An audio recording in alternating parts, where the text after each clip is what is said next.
Check.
Experience. I know how to. Yes. See, you are also. No,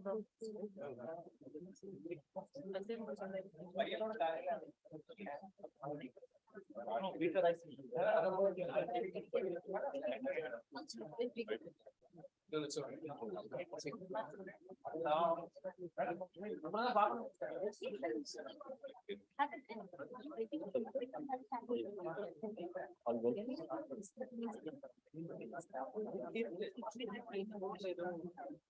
Already sending body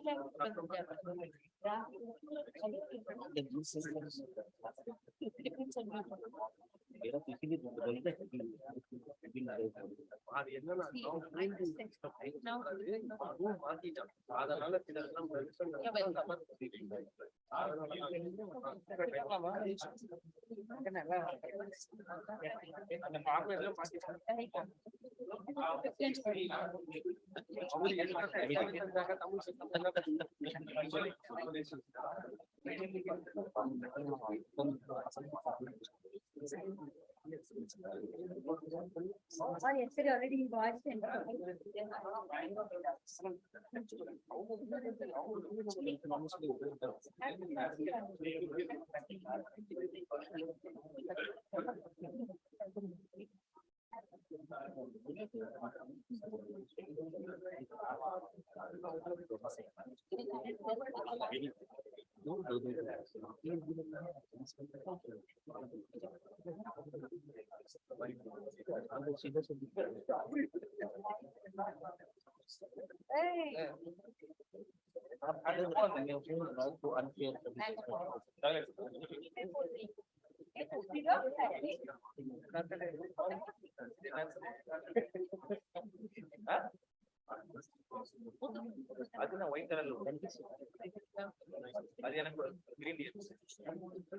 Thank you.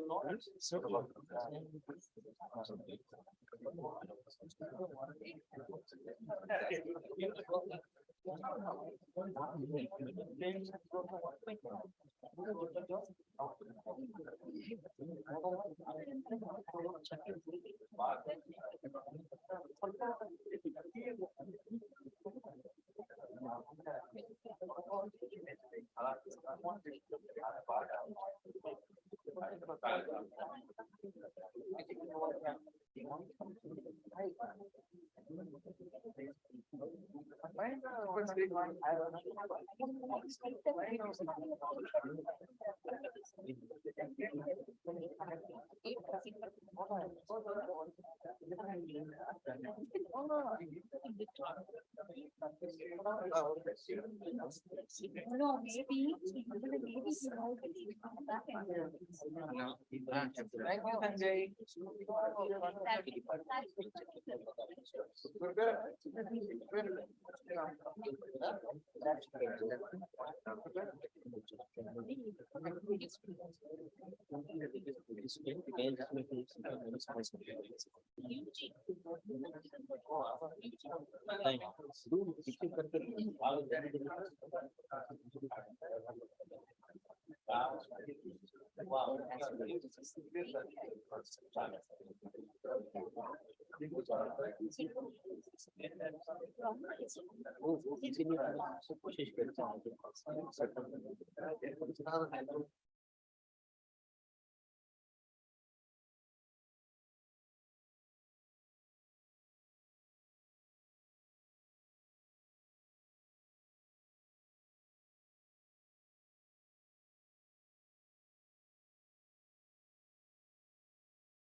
Good morning.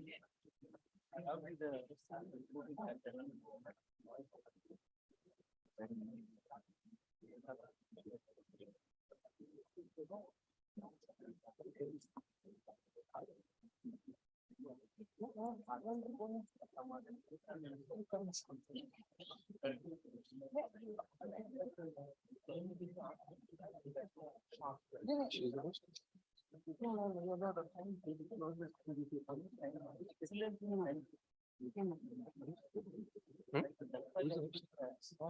Who is the host? Maybe madam. Or come here.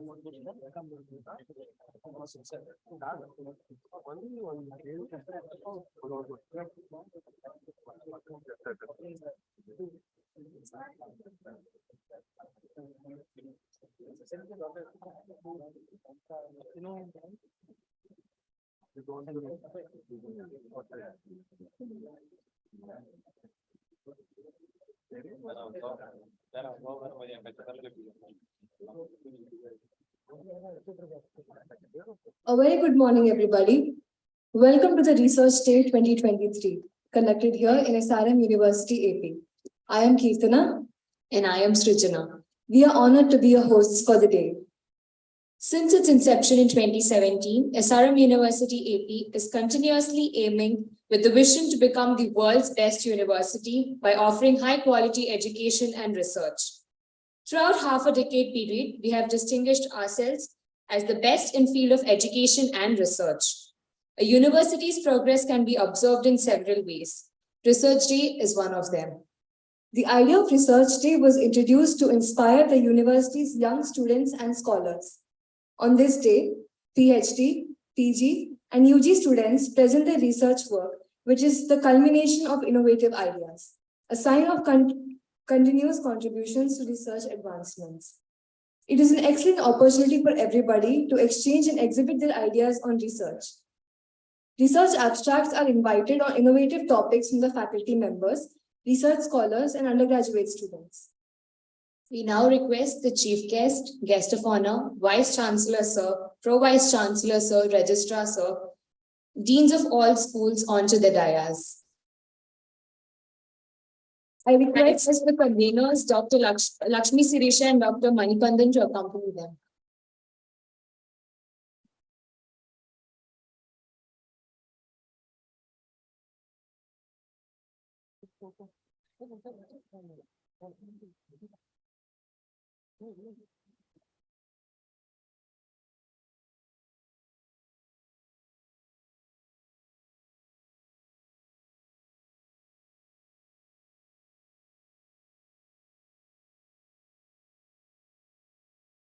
I request our Vice Chancellor Sir to please present a bouquet to the Chief Guest.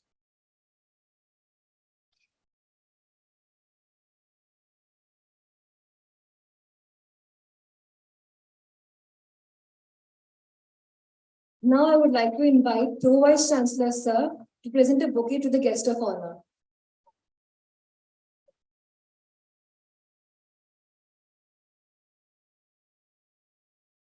Thank you, sir. To mark the beginning of this special day, let us seek blessings from the Almighty. And what better way than singing, as it is the language of the universe. It is said that music and singing is beyond the language barrier, and it can be enjoyed anytime in any language. With that, I request all of you to rise up for the invocation.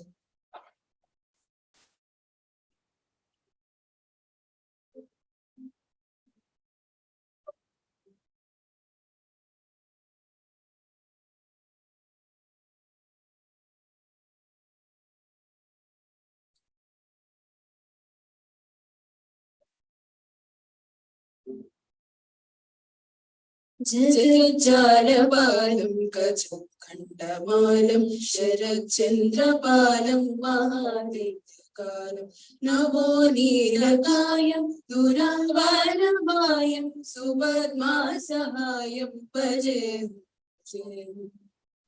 സദാംബോധിവാസം പുഷ്പപാസം ജഗത്സന്നിവാസം സദാദിത്യവാസം ഗദാചക്രശസ്ത്രം ലസത്പീതവസ്ത്രം അസച്ചാരുഭദ്രം ഭജേം ഭജേം.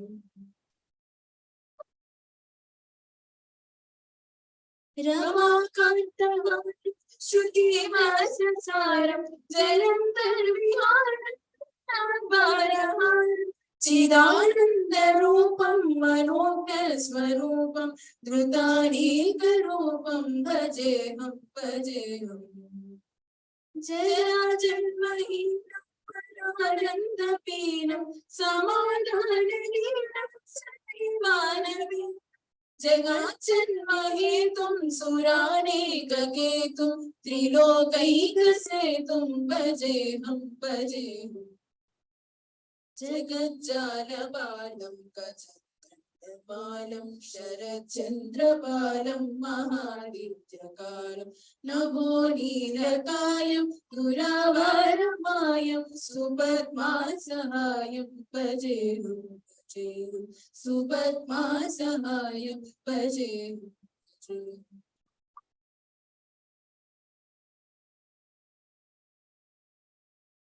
Thank you.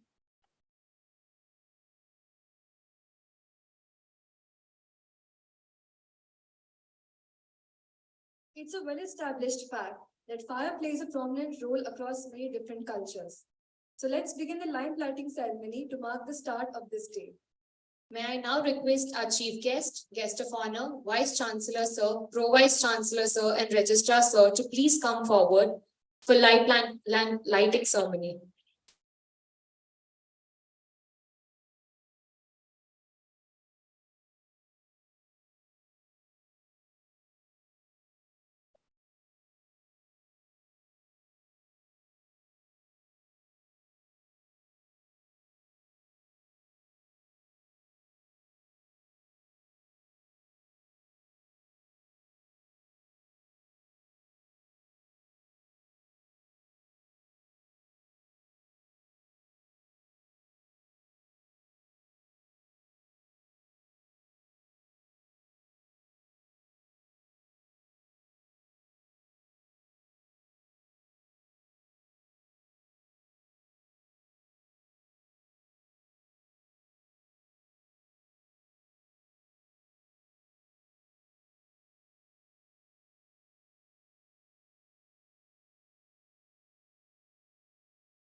Thank you so much.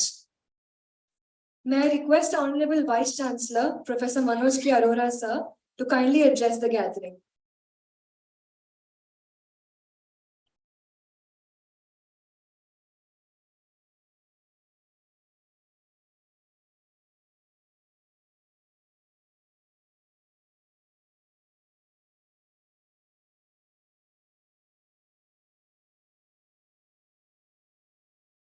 Good morning. Hey, come on, today is Saturday, I know. But good morning. Yes, I thought that your tummies were full, but I don't think it is so. Professor B.J. Rao, Vice Chancellor of University of Hyderabad, our chief guest today. Professor Achanta Venugopal, Director, National Physical Laboratory, Delhi, CSIR Lab, you know that, who is our guest of honor today. My colleagues on the dais, off the dais, students, award winners, and members of press and media. I welcome you all today on our 6th research day. The guests today are stalwarts. Professor B.J. Rao has done pioneer work in biological sciences. Professor Achanta is a renowned physicist. Thank you for finding time for us and bless our students and faculty. We are honored to have you here on our campus. You all know, and we all know, that universities are created to tackle the unknown. What those unknowns will be, we do not know. Therefore, universities are regarded as temples of knowledge, creation, and dissemination. We are a 5.5-year young, multidisciplinary, research intensive university in a small village called Nirukonda. All major disciplines of sciences, engineering, technology, management, humanities, social sciences, and liberal arts are practiced on our campus. We will also bring law in 2024. Though we are in a village, our motto is clear. That is, to be globally connected, nationally relevant, and regionally transformative. Let me narrate two of our mission statements relevant for today's event. One, develop into an interdisciplinary institute combining academic rigor, excitement of discovery, creativity, and entrepreneurship. Two, deliver world-class research-based education, creating new knowledge and innovations. Very apt. Thus, our research agenda is clear. I am proud to say that we are involved in fundamental and pure research, interdisciplinary and cross-disciplinary research, applied and translational research, innovation and entrepreneurship. We not only promote PG and PhD research, but UG research as well, which is an integral part of our curricula. During our short journey, we have excelled in research. Professor Narayan Rao will provide the statistics and achievements in research in a short while from now.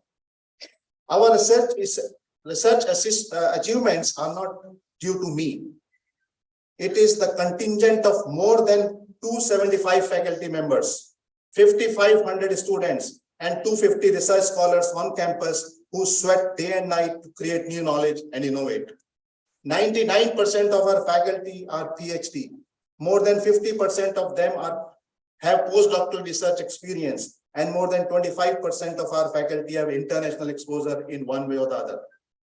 Let us compliment all the faculty members, students, and research scholars on their achievements with a round of applause. You are our strength. Keep up the good work. However, we don't need to stop here. You all know that we have recently drafted our next 5-year 2028 strategic plan. One of the strategic goals is, I want to underline that, intensify research, innovation, and entrepreneurial spirit. Therefore, our hunger and appetite for research and innovation should continue.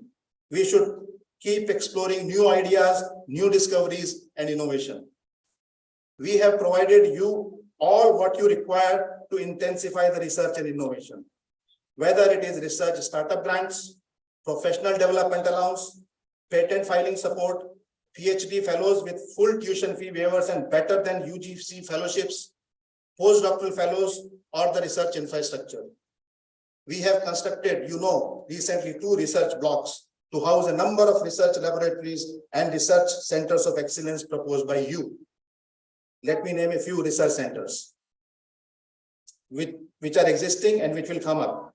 Amar Raja Center for Energy Storage and Devices, Center for Pioneering Studies in Gold and Silver, Center for Geospatial Technology, Center for Drone Technology, Center for Computational and Integrative Sciences, Center for Consumer Research, Center for AI and UN SDGs. And yesterday we got a grant for starting a Center of Excellence in Electronic Cooling. You also know that we have Next Tech Lab run by students to develop prototypes and products. And of course, Hatch Lab Research Center, our incubator, where you get the opportunities to incubate your startups. In another 1 year time, we shall also have a research and industrial park on our campus. Planning has already been done. Clearly, during next 5 years, besides fundamental research, our focus will be on industrial research, research commercialization, prototype and product development, technology transfers, and spin-off companies. And we have set up systems and processes to facilitate our faculty and students in this endeavor. I have firm belief that we have the talent and the intellect to achieve this. My confidence on this increased further when I looked at the list of variety of research papers which were presented by our UG, PG, and PhD students on the first day of research day held on April 26th. I'm sure some of the works presented have the potential to get converted into products and also commercialized, which will certainly have an impact on the society. I'm happy to state that the 6th edition of Research Day on this day, for the first time, researchers from all institutions of the SRM group and also from our nearby partner institutions, AIMS Mangalgiri, Acharya Nagarjuna University, Acharya N.G. Ranga, Agriculture University, and Vignan University have participated. We do intend to increase the scale of Research Day in coming years. We'll involve more and more institutions. Today, we will present gold and silver medals as a token of appreciation for your outstanding work. I congratulate all the medal winners and encourage the participants to continue to excel in their research work. Events like this will not only inspire students to explore scientific advancements, but will promote collaboration. We will continue to foster student engagement in research activities by organizing such kinds of events in future. My heartiest compliments to the organizing team led by Professor Narayana Rao in making this event a grand success. Let us applaud the efforts of all those who have been involved in Research Day organization, preparation, conduct, and celebration. Jai Hind, God bless you all.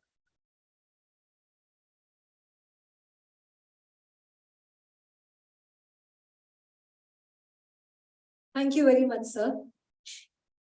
Now I request our respected Pro Vice Chancellor, Sir, Professor D. Narayan Rao, to speak a few words about Research Day.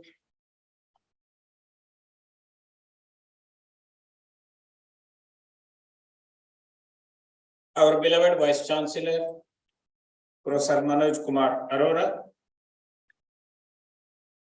well-established scientist and Vice Chancellor of the prestigious University of Hyderabad, an institution of eminence, and today's chief guest, Professor B.J. Rao garu, extremely accomplished scientist of international repute and director of the premier CSIR National Physical Laboratory, NPL.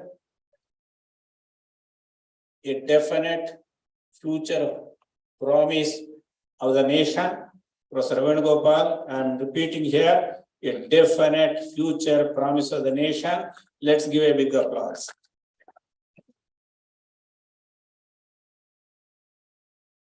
The Registrar, Dr. Prem Kumar, Deans, Associate Deans, Directors, faculty members, research scholars, and students, convened of the Research Day, Dr. Lakshmi Sirisha, and our co-conveners, medal winners, participants of the Research Day, my dear young students, dear members of print and electronic media, invitees, including a young invitee sitting there. Look at the young invitee. Ladies and gentlemen, I am very much delighted to associate myself with the Research Day function. All of us are aware that research and innovations are central to growing and sustaining a large and vibrant society and economy. Innovations in science and technology are an integral part of the long-term growth and dynamism of any nation. The Honorable Prime Minister, Shri Narendra Modi ji, firmly believes that our future will be secure and our global leadership will sustain only when we produce the next generation of world-class scientists, technologists, researchers, and innovators. The world today is looking at India with admiration and expectations that will contribute to solving global issues such as clean energy, water remediation, clean environment, and sustainable growth. India's G20 presidency will enable us to significantly contribute to some of the global issues of societal impact. As you know, several S20 meetings are happening in the country, and some of us are part of it, addressing the global issues of societal impact. Universities are viewed as creators of new knowledge, innovative ideas, providers of skilled manpower to the world, agents for social changes, symbols of international attention and prestige. The universities need to aim to create an ignited workforce responsive to global, regional, and national needs in tune with the requirements of academia and industry.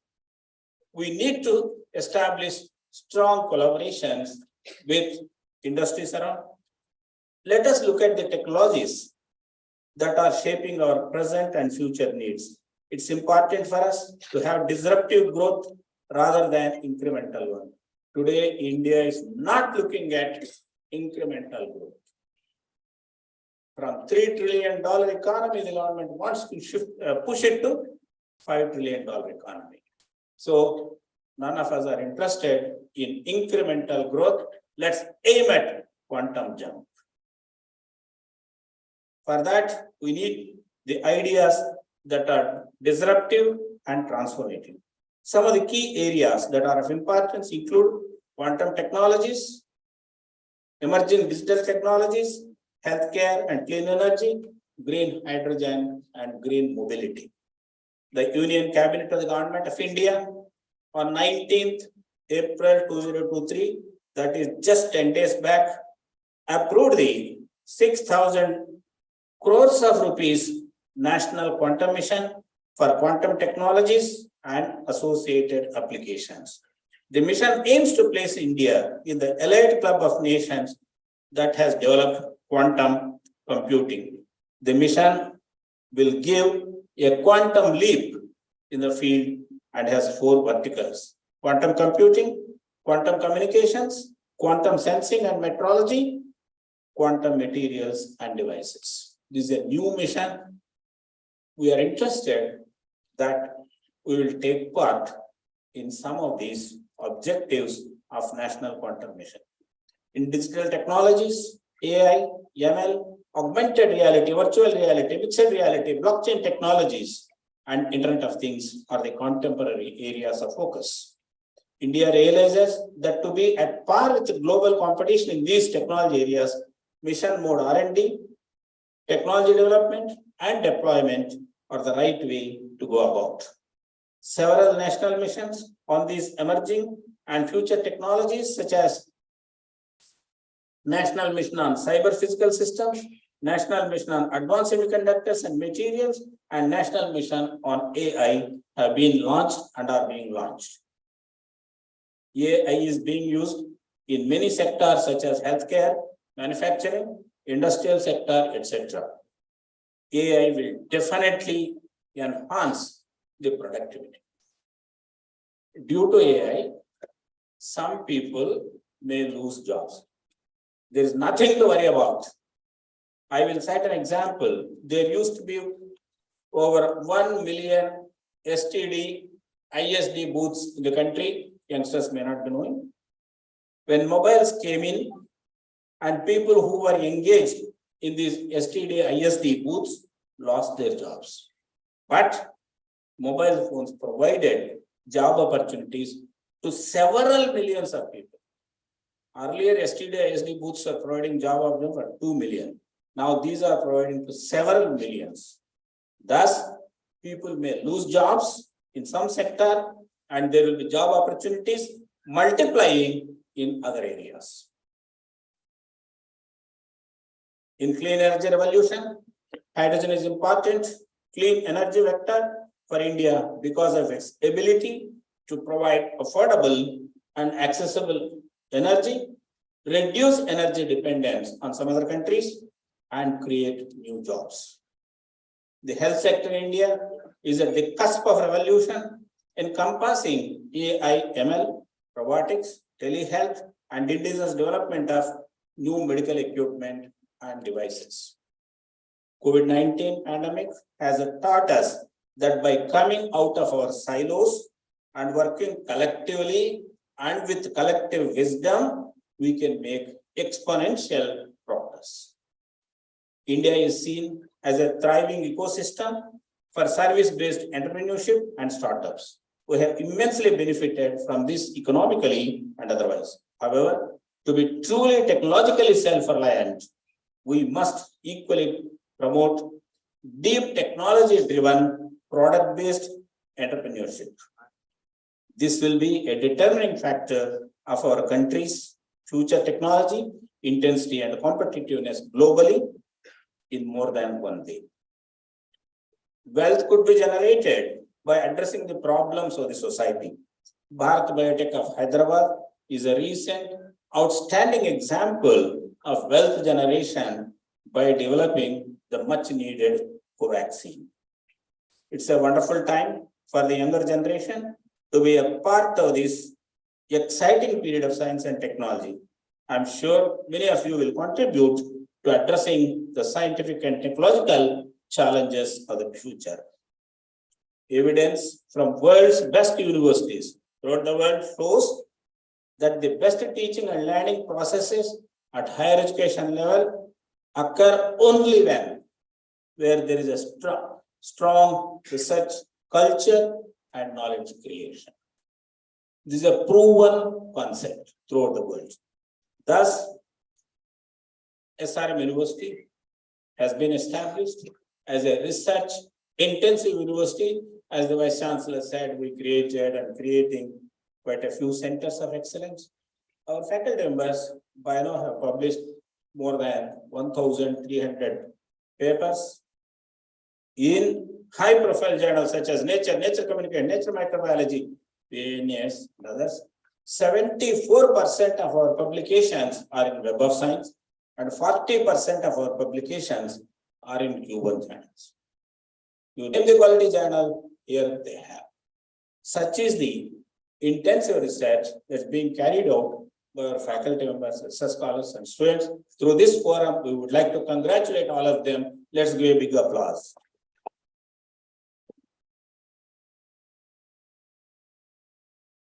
Thus, at SRM University, Andhra Pradesh, we provide the students research-based learning for knowledge creation and innovative ideas.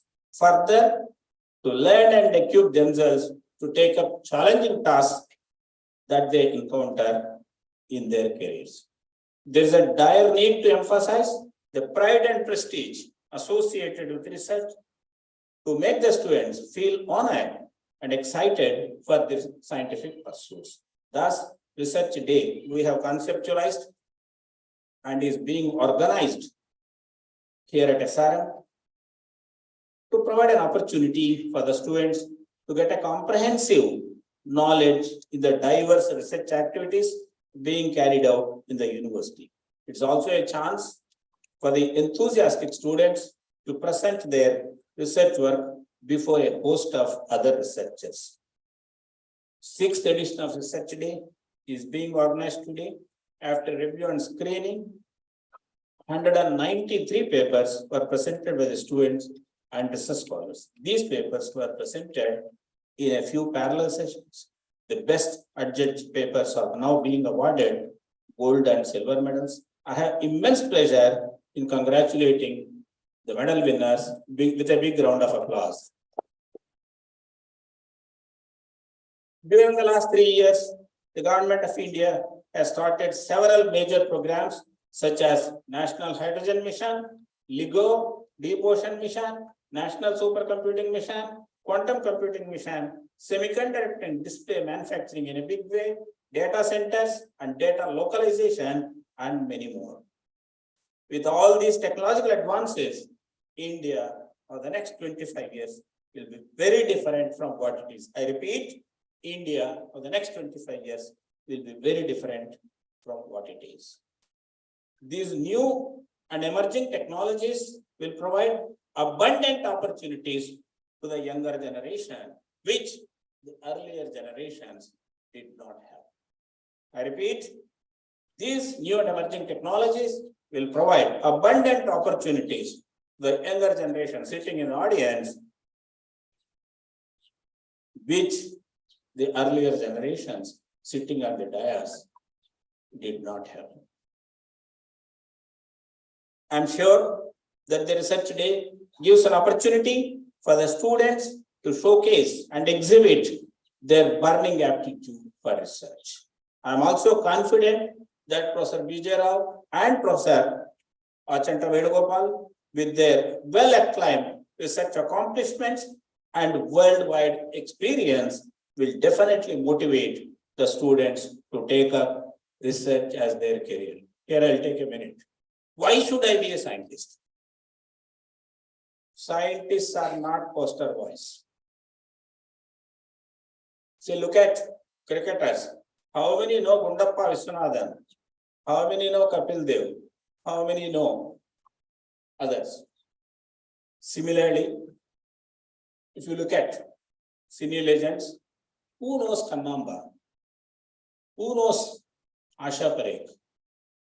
But when they were active, they had millions of fans. We have today in this country 7 forgotten prime ministers. You will search to mention the names. Okay, coming to scientists. Newton's laws, grandfathers of these students have studied, their fathers have studied, they are studying, their children and grandchildren will study. Raman effect has been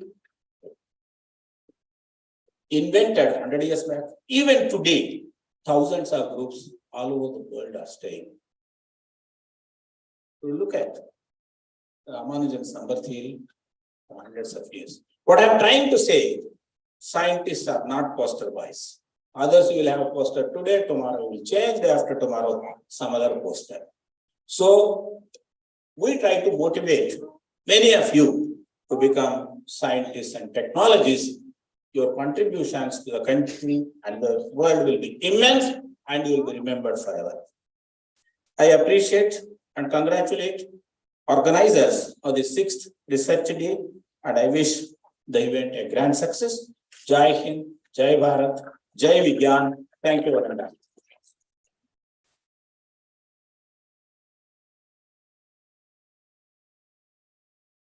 Thank you, sir, for giving an insight about how Research Day works and how it not only helps the universities grow, but helps everyone around the world. I request the convener of the event, Dr. Lakshmi Sirisha, to kindly introduce the chief guest. A very good morning to one and all presented here. Indeed, it is a pleasure introducing chief guest today to the audience. Professor Vijay Rao, currently the Vice Chancellor at the University of Hyderabad, served as Senior Professor, Chair of Biology, Dean Faculty at the Indian Institute of Science, Education and Research, ISR Tirupati, Andhra Pradesh, and was associated with Biology Department at Tata Institute of Fundamental Research, Bombay, for about 24 years and served as Senior Professor and Chair of Biology Program before moving on to the ISR Tirupati in 2018. He is a National Science Talent Awardee, which is first in AP and 16th rank in India, received his PhD from Indian Institute of Sciences, Bangalore, and worked as a research scientist at LA University Medical School, USA, before joining TIFR, Bombay. Professor Rao is a fellow of all 3 National Academies of India, Sir J.C. Bose Awardee from the Department of Science and Technology. He has made fundamental contributions in area of genome biology and cellular regulations and adaptations, where he published about 160 peer-reviewed international publications with high citations and impact. His publications range from experimental to theoretical biology to chemistry and physics. He has chaired and been a member of several national and international committees on various policy matters related to science, technology, and education. He was widely traveled and lectured across the globe and is a strong votary of knowledge-centric, concept-oriented, interactive modes of learning methods combined with a strong do-it-yourself critical thinking model. Professor Rao has won many awards and recognitions. He has contributed significantly as the chief editor of Journal of Biosciences, a flagship journal of Indian Academy of Sciences and Springer Nature combined, and it has been instrumental in its high impact. He has been a DST-inspired teacher, articulating the current excitement of basic biology to undergrad students across India. He perceives biology as a complex manifestation of physics chemistry of a dynamically evolving system and emphasizes the design principles in biology. He has delivered numerous technical and public lectures for varied audience. Reaching young minds has been his passion. We are honored to have you here today, sir. Once again, we would like to extend our warmest welcome to you, sir. Thank you.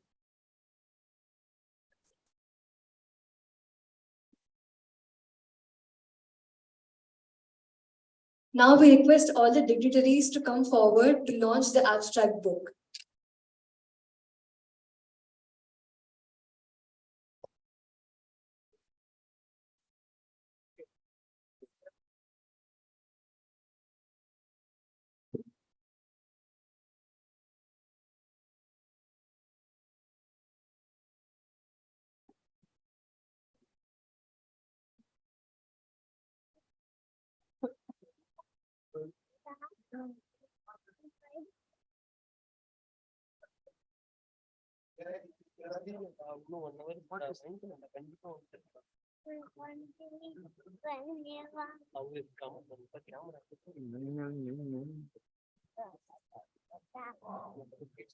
Many covers.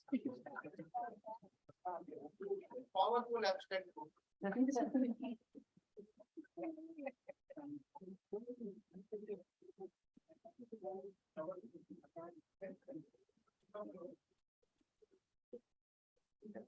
Finally.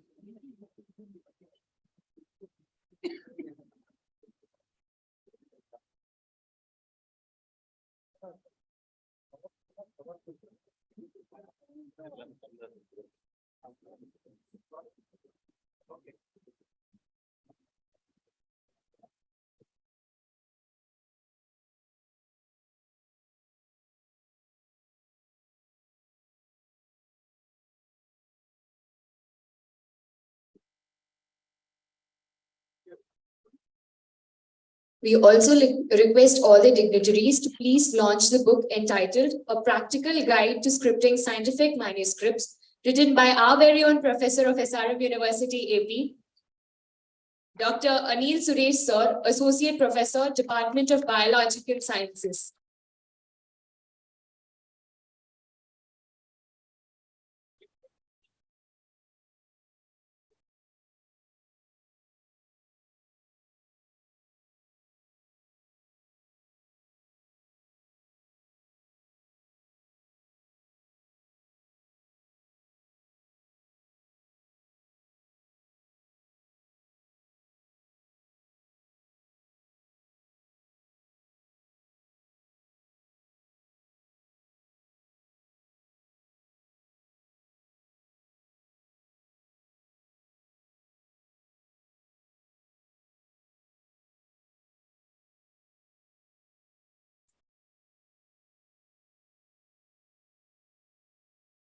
We congratulate our for coming out with such practical guide as was a period of days, but we urge and request the other faculty members also bring out such.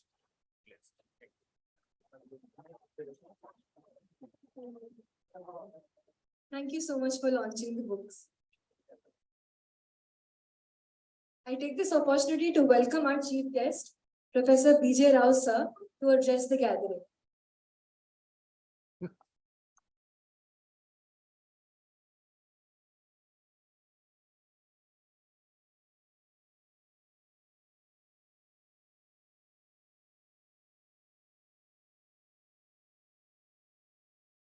Hari Om Tat Sat.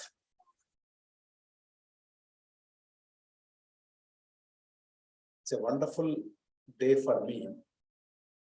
This is the first visit of mine to this new campus.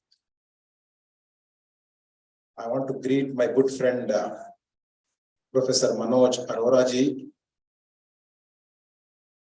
and Professor D. Narayan Rao ji, and my very old and young friend, Professor Gopal Achanta. and a friend of mine who's sitting in the audience, Professor Durgarao Garu, colleague of mine from University of Hyderabad, whom I don't see here, Professor Kannan Garu, and all other colleagues from SRM who are sitting on the dais as well as off the dais, faculty members and the students of this university.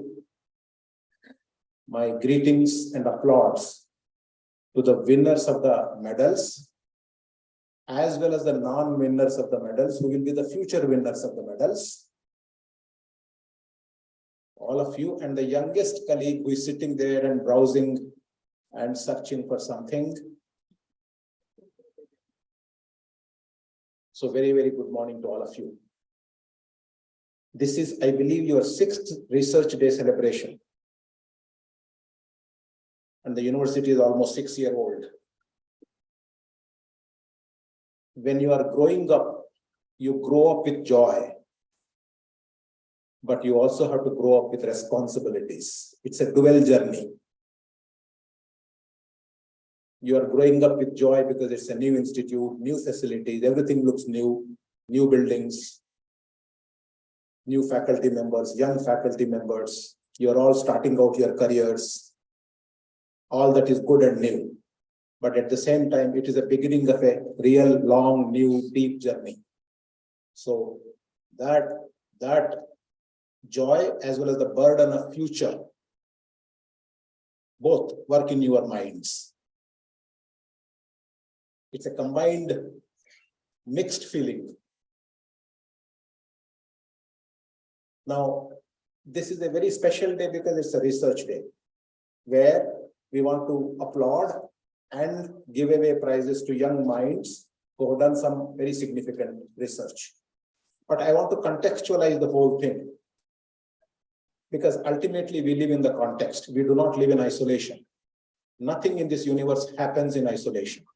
So we need to contextualize it. Firstly, we need to know why we do research.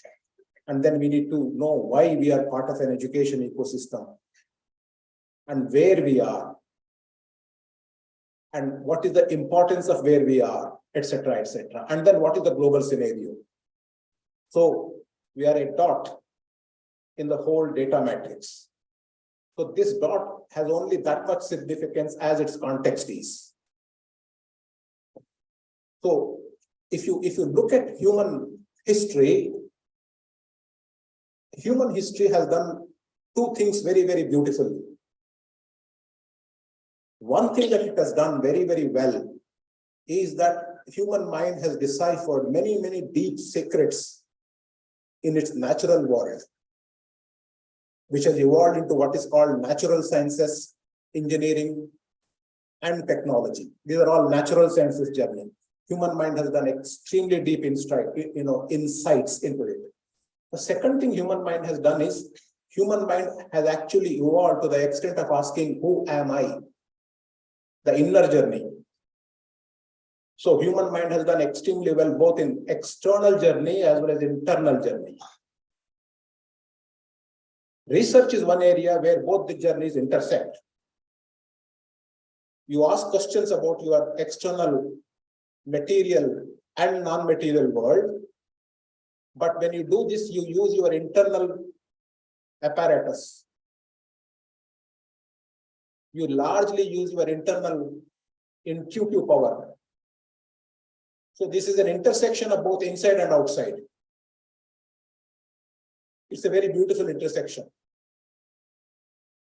It is so beautiful that human mind has invented what is called mathematical physics, quantum mechanics, quantum computing, abstract mathematics that the mind itself cannot understand. Mind has invented it, but mind cannot physicalize it. So you can see the power of this analysis.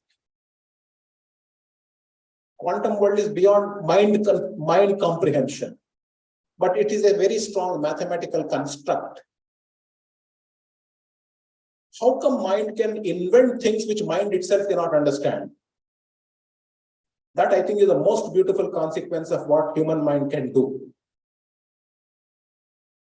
This is one example I can give you in the physical world using quantum mechanics and the quantum world as a paradigm. That's one example. The other example I can give in a macroscopic world called biology is that all of you who are sitting here probably share about 99.99 genetic blueprint, identical almost, similar. 99.99% similarity in the genetic blueprint, but none of you look alike at all. If I look at one person here, that person was never born in the past. As he or she is, will never be born in the future. As he or she. He is a singularity event in physics. How come biology has generated a consequence where starting from identity almost, it has generated complete non-identity? This must be a very, very beautiful problem in the physical world to understand. Even for physicists, it's almost a chaotic system. A little perturbation in the initial conditions can generate very large differences in the consequences. That is biology. But it is not so chaotic that you do not become human being. You do become human being. How is that this physics operates? This must be very, very beautiful to understand. There is so much chemistry in it, so much physics in it, so much engineering in it, so much material science in it. So therefore, human mind has invented this method of science, which is deeply penetrating and very deeply impactful. Origin of the universe can be computed, has been computed. Initial few seconds of universe has been simulated. We can't simulate any further because we don't have that kind of computational power as of now. When quantum computing becomes reality, maybe we can simulate the universe for much longer time. If initial conditions are very well defined, you can even predict the future of the macroscopic world. We have the tools. We are generating extremely smart materials to do extremely smart functions. We are able to almost simulate a virtual world which is almost like a real world. So you can see that power of science and technology is actually mind-boggling, which is a culmination of how mind has analyzed and deciphered in the natural sciences. But in India, for the last several thousands of years, our own people, our own thinkers have focused not only on the external world, but also on the internal world. Maybe they did not use the method of science, but they used something called intuitive understanding, intuitive powers, which does not go as per the model of method of science. There are other methods, perhaps, by which one could arrive at the truth. Ekam sat baudha vipra baudha vadanti. Method of science is not the only way that you arrive at a truth. So you can see that there are multiple ways of looking at the truth, and it is this journey of truth that gives you interesting insights. And it is in that context, I think research today is very, very important. So just to contextualize that, it is actually giving you a pleasurable feel for the system around you and the system within you. You become a thinker. You are not just a human being anymore when you do research. You become a thinker. When you become a thinker, you are discovering new things. When you discover new things, you actually serve a larger purpose of your existence. Degrees, certificates, skills, money, all those are secondary things. But there is a larger purpose that you are serving for yourself, that you are discovering something new that gives you deep satisfaction. That is the level of culture we need to generate in our educational ecosystem. Ultimately, we do things not for the benefits of what we do it. If we are looking at a flower, the flower is extremely beautiful, but we need to understand why it is so symmetric. If the mind can understand why it is so symmetric, why there are different colors, why the world is evolving the way it is evolved, is there a purpose for this worldly existence? If you're able to answer these questions, I think the mind not only becomes purposeful, but also ultimately useful. Nobody imagined that the Raman effect will impact all branches of science and engineering. Raman himself did not care about it, I must say it. He simply asked the question as to why the ocean water looks blue when I'm traveling on the ship. And he proved that it's not simply the reflection of the sky. It is unusual light scattering, defied the earlier patterns of light scattering, which became known as Raman scattering. So the curiosity gave rise to the revelation of the truth that operates in the nature. So that kind of larger purpose must be hidden in our journey. Then I think it becomes a joyful journey. And of course, high impact publication, discovery, they will fall out of it. Applications and all kinds of translations and all kinds of name and fame. And you may not certainly be a poster boy. You will become an internal boy. So I think that is the journey that Research Day should point us towards. Larger purpose. And I want to contextualize why do research in this turbulent world. Why do I say turbulent world? I say turbulent world very emphatically because soon after we came out of COVID, nobody visualized that there is a protracted war going on for the last 2 years in the world. Never the sight of ending of it. Nobody imagined it. Nobody can anticipate it. The world is unanticipatable. You cannot anticipate what kind of problems arise in what corners of the world and how. In that sense, it's very, very dynamic, very fluid, chaotic. A little change in initial conditions, you go differently. That way it is very uncertain and chaotic, but very, very interesting. The world has never been more interesting than it is today. With the powers that we have, with the thinking abilities that we have, and with the ecosystem that we have developed, and with the aspiration that young people are moving on with. India, for example, India is a model for the world.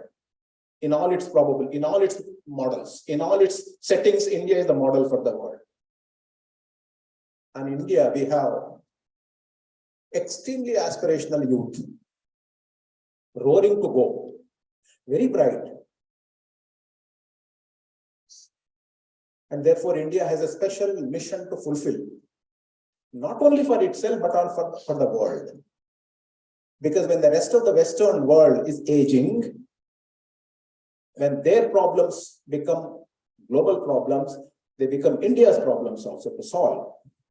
There are many, many global problems that India should solve, and world is looking at us for solutions. I'm not simply saying a rhetoric here. This is true. This is very, very true. You talk to any interesting world leaders, unbiased, objective world leaders, they all are looking at India. They have sort of tilted their vision away from China and now towards India. That also I can say. That is very obvious and very, very vivid. You just have to read the writing on the wall. So therefore, India has a special role to play. And if you look at the world itself, it is extremely dynamic and very interesting. For example, we need to develop. Every society wants to develop. Develop from certain level to certain other level. Sir was telling $3 trillion as a parameter. The $3 trillion should become $6 trillion. That's one jump one has to make. But in the process of this, what is called development, which is GDP-centric development, there are challenges with it. And the challenges are, you cannot sustain the development well enough because every developmental model has an inbuilt damage in it. Every developmental model. So that means you need to not only develop, but you also have to achieve sustainable developmental goals. As of now, it looks as if these are two oppositely pointed arrows. India has to come up with a solution against it. We need to develop, but we also need to maintain our sustainability in the developmental systems. Our economic models, our scientific and technological models, our societal models, our cultural models must be such that all our processes of developments must preserve our environment, must preserve our sanity, societal sanity. Otherwise, any GDP-centric development would ultimately be catastrophic. This is an interesting thought that all my youngsters and not so youngsters also have to think about. And the globe is looking at us that only India can solve this anomaly, internal inversion. And how do we solve it? All thinkers feel that education is one way of solving it. Because education is one tool that actually can uplift people. Uplift people not in terms of their not only their GDP-centric model, but also in terms of thinking pattern. It is an enlightening tool. It's a tool that helps you enlighten and sharpen your mind, your inner mind capabilities. That is the tool of education. Justifiably so, new education policy is trying to augment that. How does it want to augment? It wants to augment NEP, that at least bring more players into the field first. Right now, we are about 20-25% entrants into the so-called real education. Let this percentage go up. Let more players come in. Let us increase the collision frequency. Once you increase the collision frequency, productive collisions are likely to increase, obviously. That's the nature of the game.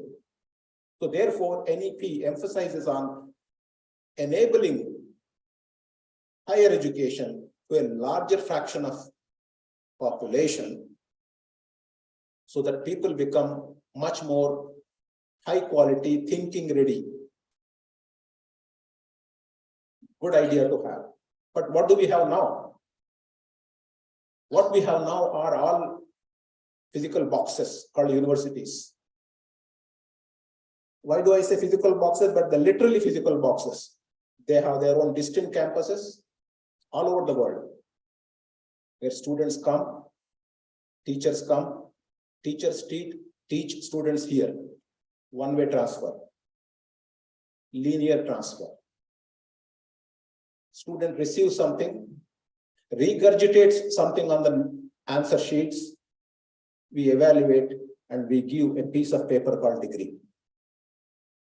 This is the education model all over the world, by and large. That means we have created an education system which is more or less isolated, thermodynamically isolated, closed box system, where the training is measured as degrees and certificates. So in some sense, this is a broken model at a larger level, because education must be an open process of learning. Education must be a process of learning where you should learn from every walk of life, everywhere in the world. It should be a diffusion. It's not a linear transfer of information. Education happens only by diffusion. Information diffuses and you pick up interesting information, you enlighten yourself. That is how you get educated. You get a lot of information, you generate a lot of your own thinking, develop insights, and you become enlightened. And in the process, degrees come by. And you become so skilled in certain domain that you are a highly skilled person because you have done it. So in the current model of education, things have to change significantly. It has to be much more open. The boxes have to shatter out.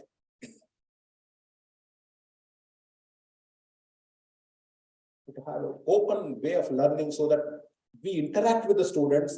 Student has to be a teacher all the time. Student has to learn on his own or her own.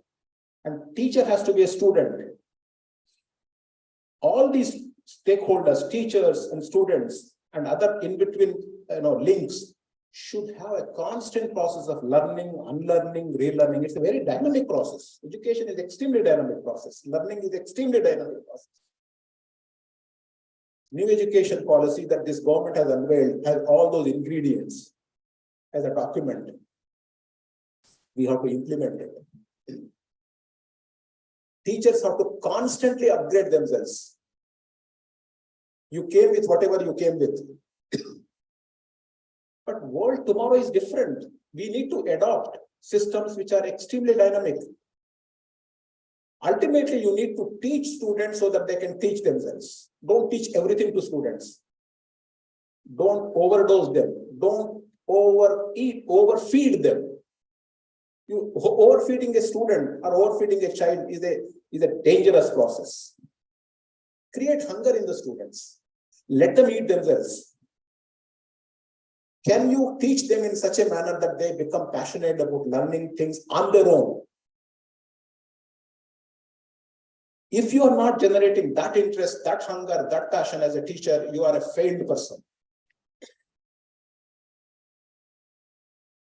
If you are simply teaching year after year, decade after year, decade, you are simply transmitting content, no use at all. Sorry.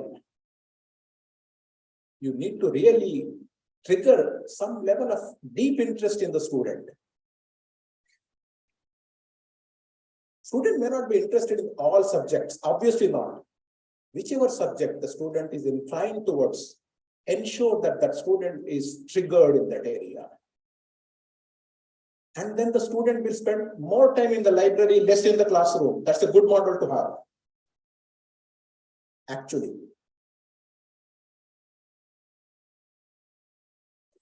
So you, in a large classroom, how do you generate passion among the students in a large class? This is a challenge. Richard Feynman provided a model on this. Richard Feynman was an extremely passionate teacher in large classes like this. Students used to run after him to attend his classes,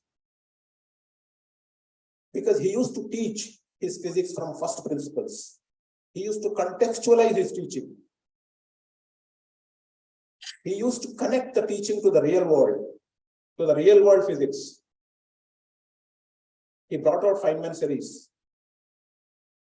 So he was a teacher who was trying to connect to the minds of the students using real physics, not textbook physics. Then the students used to connect with that physics very much more deeply. The student used to feel that, yes, I'm learning so much about it. I'm learning so much physics about what's going on in my surrounding. That level of feel, if you are able to create the contextualization of your teaching with the real world, with concepts, fundamentals, and ab initio principles, then I think the student will get buzzed about it. Student will go and do his or her own deep reading, because you have created that. That is the real purpose of any teacher. If you are teaching monotonously same thing over and over again, without teaching this, without looking at the students' expressions, you are actually doing a lot of disservice. Look at their eyes. Understand the communication from their eyes. Some students will be lost. Handhold them. Go to the backbencher and ask him, are you understanding? If not, come and meet me later. In fact, you should teach from the backside. It's a good method, because it's the backbenchers who are generally lost. You handhold them. The front benchers anyway will read on their own. So take the system along. Each child is different, and try to sort of create an ecosystem where each one will have his or her own way of learning. And ultimately, the student will pick up some streams much better than some others. And then that is where the journey begins for the student. A biology student would have learned enough physics to understand biology, but he or she would concentrate on biology. And a physics student would have understood just enough biology to appreciate enough biology around them, but do a lot of deep physics or engineering or whatever. So this is important in places like SRMs. Generate some committed, passionate teachers. About, let's say, 30–40%. That's a high percentage if you can do it. Then I think the system will roar. You will generate outstanding students. They will populate any best institution in the country, in the world. Intrinsically, our students are very bright. They want to learn. Unfortunately, we are not actually kindling their interest so that they can push their high gear. For this to happen, teacher himself or herself must be passionate about what he or she is doing. This is the first requirement.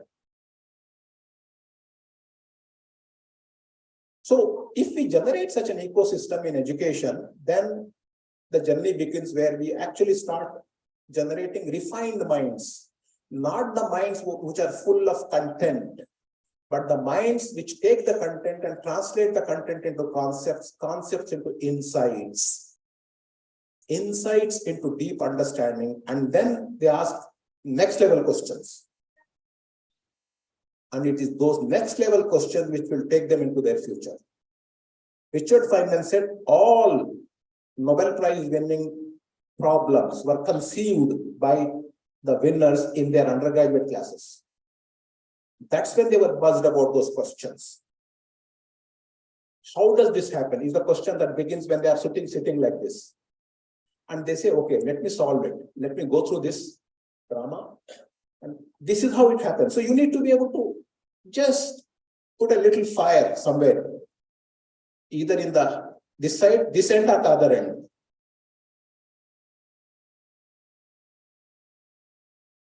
So that is the larger purpose that all of us have in an educational institution such as this. And I'm also glad that SRM has named itself as a university. Very, very important thing. Not SRM Institute of Technology. Sorry. We are a university. You are a universe. You are teaching sciences, you are teaching engineering, technology, social sciences, classic subjects. And this is very important in any educational institution.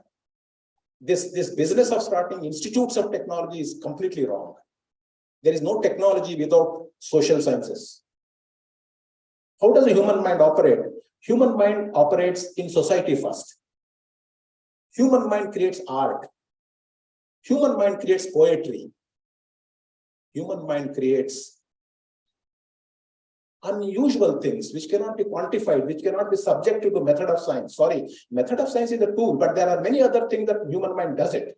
Therefore, social sciences, humanity is extremely important. When human mind starts doing it, there are enough things to inquire deeply by using whatever method that's available, method of science. Then natural sciences happen. When sciences mature, engineering will fall out of it. When engineering does wonders, that is what is called technology. And from technology, again, human mind wonders, okay, this technology is so beautiful. The artistic mind is always there. Virtual reality comes out. That is the artist in an engineer and technology that the virtual world is created. That's an artist. So you can see the whole thing is a circle actually in the domain of knowledge. These are all interconnected journeys in human knowledge journey. So it is good to have social sciences, humanities, music, art, so that mind can actually wander and taste other beautiful things outside the method of science and technology. So therefore, it is good to have a university. Every educational institution must have this. It's a university setup. Typical engineering and technology is a very, very narrow concept. This I have to say openly because I'm a vice chancellor. I look at knowledge as a knowledge. For certain contextual reasons, maybe these are all created locally, narrowly, but that's okay. But the real journey doesn't happen within a box. Real journey happens in an open field where multiple roads cross talk. intersect and you have to take exit, go another highway. That's the real journey. So in the real journey model, university is a good thing to have. And I feel SRM is best poised to become one of the best universities, first in this part of the country and then country as a whole. But for that to happen, all of you are very, very crucial stakeholders. You should not lose the time. 10, 20 years of a university, new university, very, very crucial. Keep your systems in place very well. Develop good institutional culture. This is extremely important. Nobody realizes these days. There is an institutional culture. Best practices become institutional culture, where all of you are not only working for yourself individually, but working for the institution to develop a culture. When I hear about IASC, TIFR, CCMB, it is a culture that comes to my mind. Not people. People are incidental. We come and go. We are just mere incidentals here. Human species is not a permanent species. By the way, no species is permanent. We are all actually passers-by. What you generate is a beautiful process that is much more long-lasting. That process has to be put in place. If you are not able to do in first 10, 20 years, you will not be able to put in place later. That is why the initial few years is extremely important for leaders as well as for the stakeholders. Institutions just do not happen like that.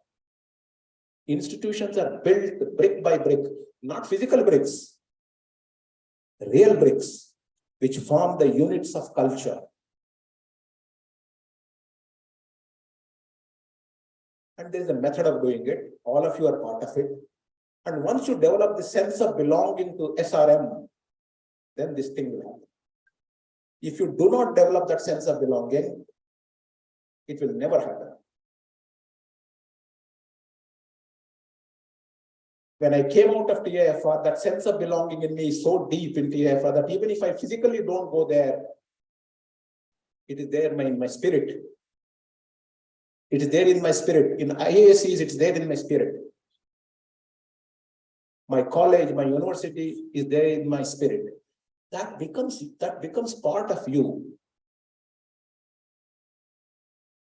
Unless you develop that level of affinity to your institution, to your university, this is both for faculty and students, you actually do not do your best and you do not do the institution's best. So that belonging has to be there. Then Saturdays, Sundays doesn't matter, you come and work because you belong to the institution. You are not a job holder. Don't work like a job holder. You are not here for jobs. Because in science, in a university, it's not just a job.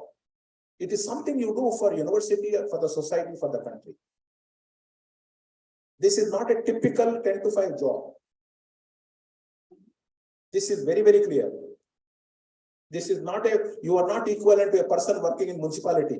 How to say it? You have to demarcate yourself from the rest of the 10 to 5 job holders. And I am completely justified in making this statement. Although you may have your employee rules, keep the rules aside, follow the rules, but go beyond the rules.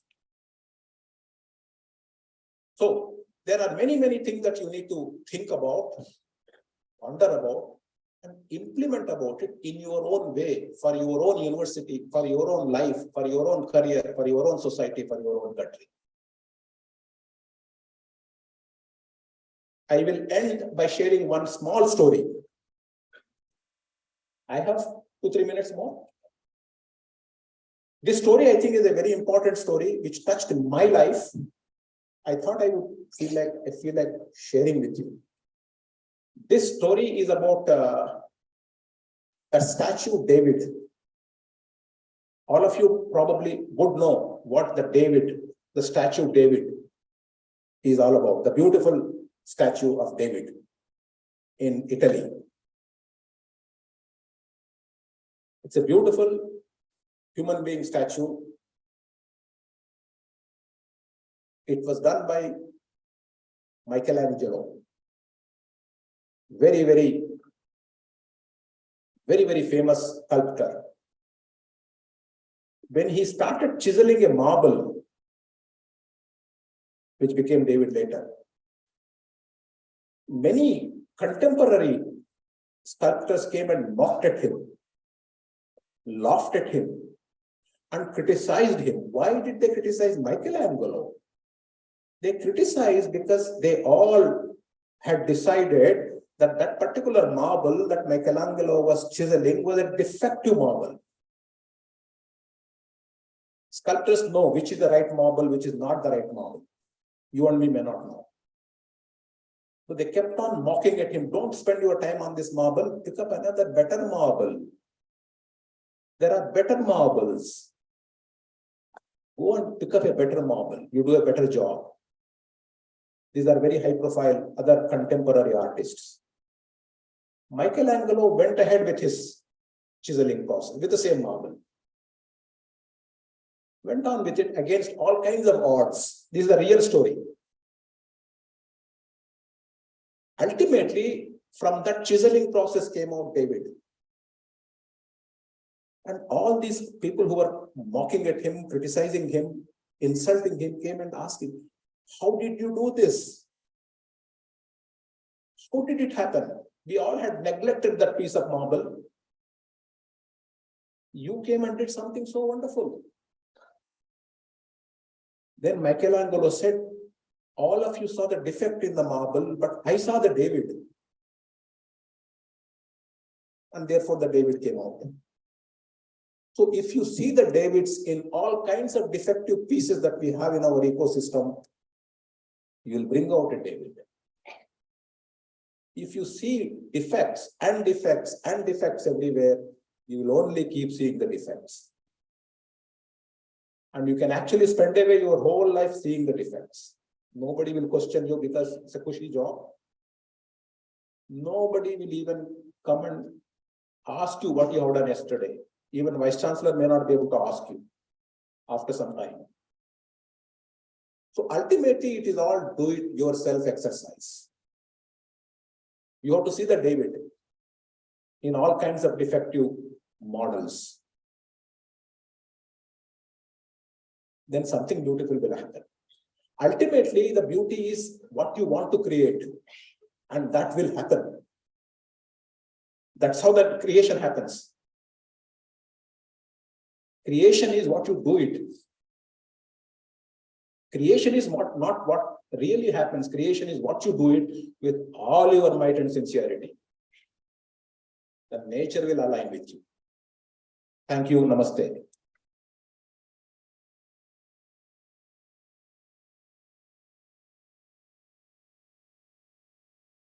Thank you so much, sir.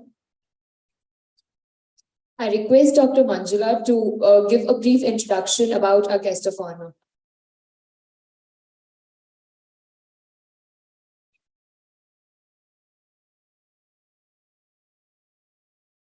Thank you, Srijana and Kirtana.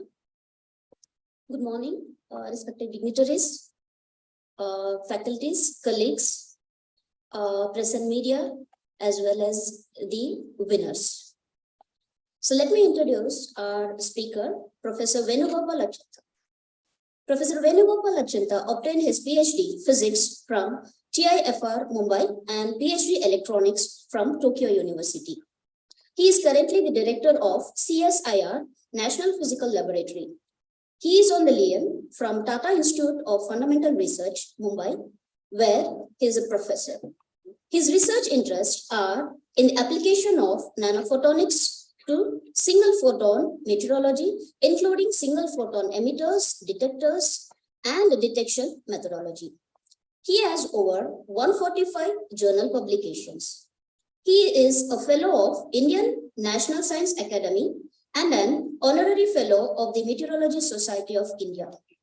He is elected to the International Committee for Weights and Measures, CIPM, in 2022, and to the executive committees of Asia Pacific Meteorology Program, APMP, Optical Society of India, OSI, Indian Laser Association, ILA, and IEEE Photonics Mumbai chapter. He is also a member of Asia Pacific Physics Conference, Condensed Matter Physics section. Sir, we request you to share your thoughts with us on this day. Thank you.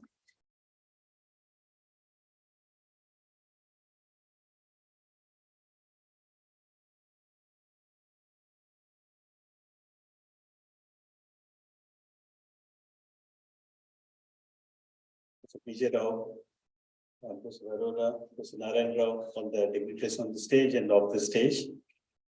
After a speech like Professor Vijay Rao, it's a tough challenge to meet the level. And just imagine he just gave an extempore. There's nothing in his hand, no written thing and all that. So initially when he started his talk, I was thinking, what should I say? And then at the end, I was thinking, what is left for me to say? So initially when he started about thinking about problems and doing something, deep thinking and all that, I thought, okay, he's going in the Ramayana way, the ideal brother, ideal son, and all that. Next, I'll talk about Mahabharata, right? So what is a real life scenario?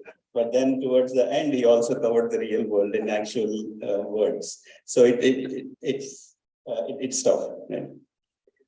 And from TAFR, going to Delhi was like I don't know, Jameen Asman ka, right? That's the kind of shift which you see. So the first thing I noticed is in TAFR, when I organized conferences, 6-7 international conferences, even the director was never called.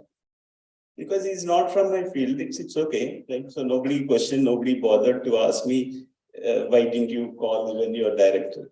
So then in Delhi, I have a chief guest, and then I have a guest of honor, and I have one more guest of honor. It goes on. So initially, I used to get bugged, like, so why do you have to have, and then eventually, the chief guest and guest of honors are delayed, and then the entire inaugural function gets delayed. So we have to keep half a day just for the inaugural. And then I realized after a few months, after the wisdom grew, and I realized that the chief guest is Big Shot. He invariably has other engagements. He didn't turn up. So then what we do, the guest of honor 1 becomes the chief guest, and guest of honor 2 becomes the guest of honor. So I'm like, the guest of honor is like the backup for the organizing team. So I'm like that. I'm just saying, right? So this is a Delhi, absolutely Delhi culture, not about the organizers here. Right? So this is something, this is interesting, just to lighten the mood. So I just thought, okay, I'll share. Right. So SRM University is young. So when I went to NPL, one of the other things I started reading about is there's connection. Krishnan's connection, Dr. K.S. Krishnan's connection with Indian science. Dr. Bhatnagar, we all know the Bhatnagar Award is named after him. He was the first founding Director General of CSAR. And then Dr. Krishnan, Dr. Homi Baba, we all have seen Rocket Boys. Anybody who hasn't seen Rocket Boys? Okay, everybody has seen. So we do have scientists who are poster boys, who are made poster boys, but there are rare examples, right? So this is something that I started reading about what's the history of NPL. Right? I happened to be by chance there.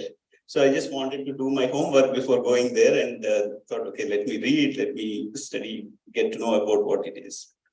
One interesting fact which came out is when NPL was founded 4th January 1947. So NPL is a little older than independent India. So it grew along with the ambitions of the nation. Okay. So we are the metrology institute of the country. So it is again funny for me because whenever I say metrology, even very senior people, they say that, weather wale, right? No, we are not meteorological guys, we are metrology. Metrology is science and science of doing precision measurements.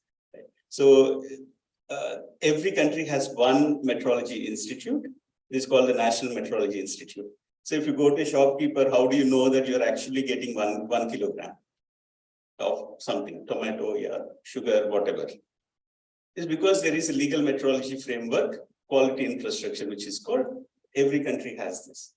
And when we export or when we import, how do we know that we are getting the right quantity, right quality of material? So this again, we need to have the facilities to measure these things. And also when we export, the other country has to recognize and accept what we are sending is correct, quantity and quality. For that, we maintain the standards at NPL, and for the industrial growth, people have realized in 1942 that CSIR should have this industry support, the quality infrastructure support. So they have set up NPL in 1945 or so, but eventually 47 we recognize as the year when we started. So this is the background. And when Homi Baba wanted to set up TAFR, he was running pillar to post to get funds and all that.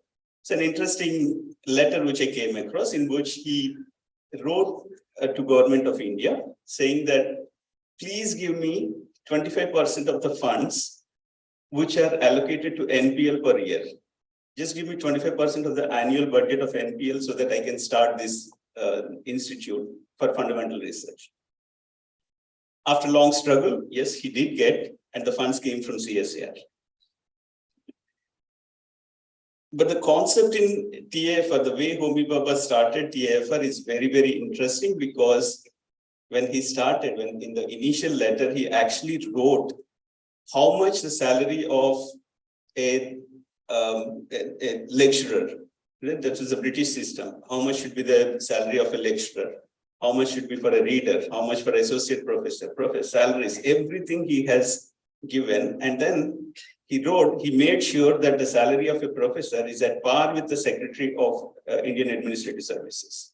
So he said, we are, as scientists, we are as powerful, as good, as contributing to the society as a administrative service, IAS, IPS, whomever you call. And then he hired good people and let the departments evolve. So these people who hired, they were led to grow the department so that they were experts, and world-class research facilities were set up at TAFR Mumbai. Then the entire Department of Atomic Energy came up, EARC and all that, we all know about it. To talk about culture, the culture which Professor Vijay Rao told us is something, again, a funny incident, but this is a true thing, which I know for myself is true, is in TAFR, one of my colleagues, senior colleagues, is now after superannuation, he's now in IIT Kanpur. So on a Sunday, 9 o'clock, he was sitting in the hall and on the sofa. So wife comes, has a look, goes away. After half an hour, 9:30, she comes, sees, goes away. 10 o'clock, he's still there in the sofa. So comes in, are you okay? Says, I'm okay. She goes inside, comes back, 10:30. Are you not going to the office today? The point is, he's not expected. He's never at home, even on Sunday. Right? He goes to the lab. So that particular day, somehow he didn't go. But even in the family, they know that, yes, this is expected. So this is the culture which the younger people here have. SRM has the youth power. You should bring that culture here. Collaborations, very, very important. There's something which, like, I'll just again say, Professor Vijay Rao may not know, but as a student, I used to spend a lot of late nights in his lab. Right. My interest was, I was working on semiconductors and I had to cleave my samples. I need a very sharp blade. So I used to go to his lab to pick up, without his knowledge, some dissection blades. Right. So these are things which students, as students, we can actually do a lot more than what we can do as PIs.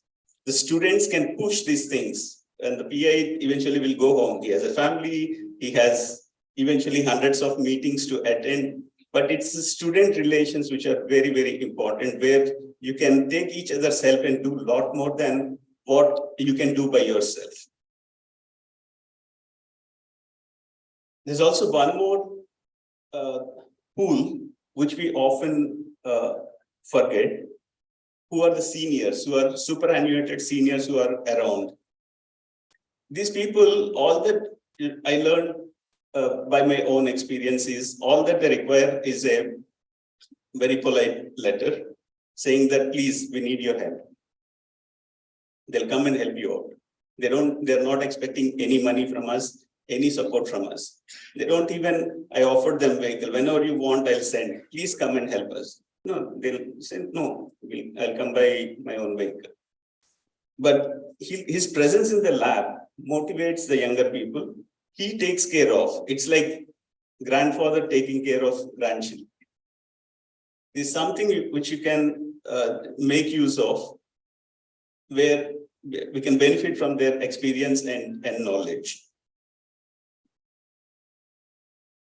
When we talk about younger people, students, there are two things which we should always be keeping in mind. One is ethics, the scientific ethics. This is a very, very big challenge in the country and in the world. So we need to stick, as a scientist, if I do not follow, if there is a doubt cast on me or my work, then there is nothing left for me. Whatever I do is always looked under a microscope, right? Is he presenting the real results? Is he doing real work? Is he plagiarizing? These questions we should never give a chance to be given. Stick to ethics. It doesn't matter. It will take longer time. Do one more experiment. You're not sure? Yes, fight with your guide. No issues at all. As far as science is concerned, you can fight like cat and mouse or cat and dog with your guide. But personal relations are to be retained, because at the end of it, you need that reco letter from your guide. And I tell this to all my students, and even at NPL, all the students is complain. Do not be afraid to complain, because I do not know, or leaders will not know what your problem is. It could be small, it could be big, it doesn't matter. Complaint doesn't mean that you go and create nuisance. Dharna varna zarurat nahi hai. There are people who will listen to you. All that you need is just send a polite mail saying that we have these problems, want to come and meet you. Yes, of course they'll listen to you. So do complain, so that it's not just for me, I'm doing it for the society, for our institute. Eventually, if we have good facility, yes, that is needed for entire community. So please do complain, and complain in a polite way. CSIR has a lot of funding opportunities. These are smaller funds, not nowadays we talk about anybody who may ask for a proposal, nothing comes less than 10-20 crores. Right? So this is not the kind of funding, but you also need funds for running the lab, day-to-day activities. So you need like 15-20 lakhs is good enough for consumables or paying a student or something like that. So CSR has funding opportunities, please look at it. NPL has opportunities. We have all our equipment which is available at NPL on the web, on our website. They're available. You can book slots, you can use them. So please make use of these things. We have summer research programs, we have visiting programs. Right. So there are quite a bit of opportunities which are available there. And finally, just before concluding, I just want to take one more thing about IISc or TIFR. We also have IITs. Any brand, any institute in the world, whether it's MIT, Caltech, or IITs, the brand is built by the students. It's the alumni who make the difference. You are the flag bearers for SRM University. When you go out, you should be proud that yes, I am from SRM University, and contribute back to the university eventually, whenever you can, in whatever capacity you can. But please do remember that before doing any unethical or any unwarranted activity, please think that it's not just you personal, you're carrying the university name. So please build the brand, not just for yourself, but for the future generations. Thank you.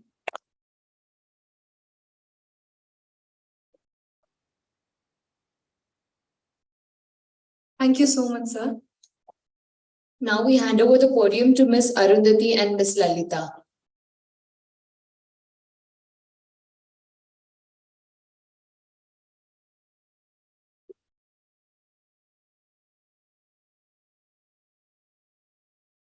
Thank you, Srujana and Kirtana, for introducing us. Now it is the time we acknowledge the medal distributing among UG, PG, and PhD categories. I request the co-authors and supervisors to accompany the medal holder on stage. And I request the winners to come from the right side of the stage.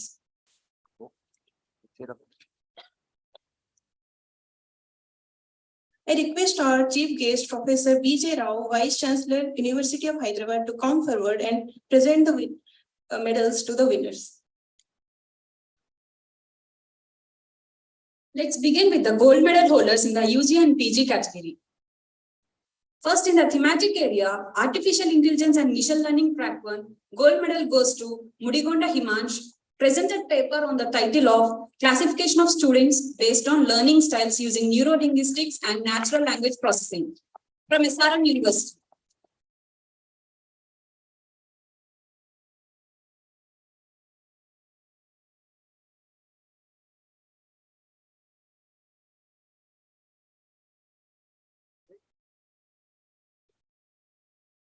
Can we have a round of applause?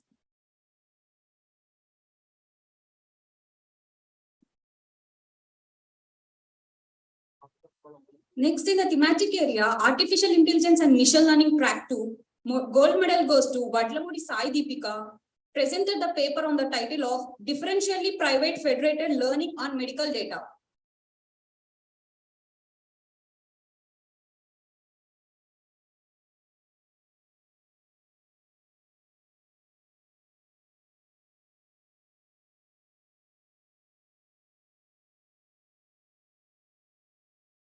In the next thematic area, Biomedical Image Processing and Healthcare Technologies, gold medal goes to Sahista Nazib, presented the paper on the title of Mapping the Thickness of Retinal Layers Using Spectral Domain Optical Coherence Tomography in Indian Eyes.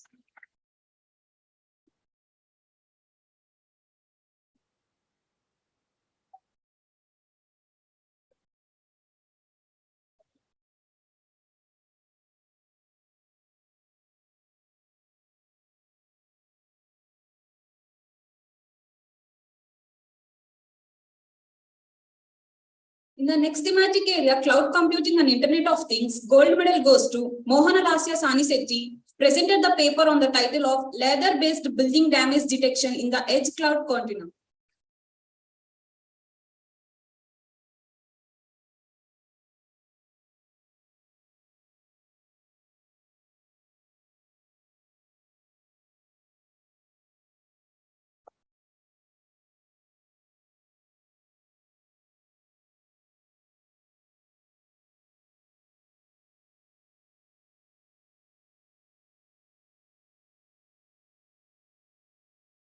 In Communication and Digital Technologies theme, gold medal goes to Pranav Pothapregada, paper titled as IoT Framework for Data Monitoring, Response and Storage using MQTT and Fog Computing for Healthcare Systems.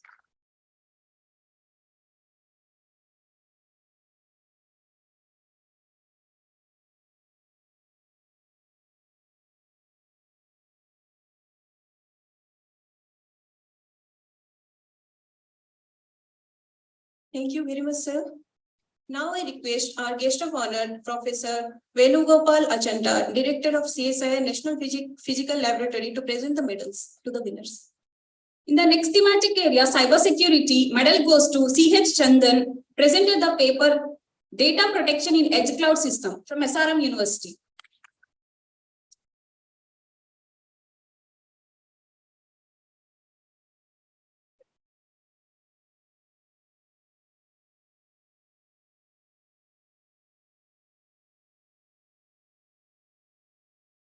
In the data science and e-commerce theme, medal goes to Kadiyam Padmavati, presented the paper on the title of Analysis of Causes of Death in the United States from 2014 to 2017, a systematic review by HUIM.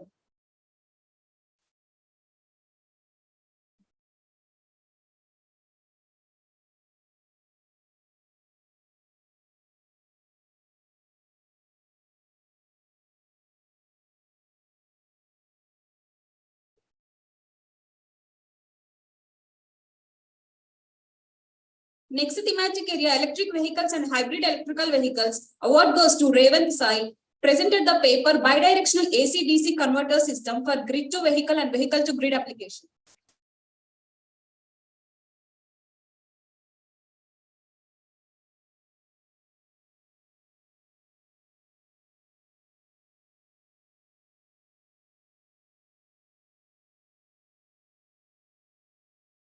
In the environment and sustainability theme, medal goes to Sangaraju Srija, presented the paper on menstrual hygiene practices and perception on menstrual cup usage among teens and reproductive age group women, a cross-sectional study. From AIMS Mangalgiri.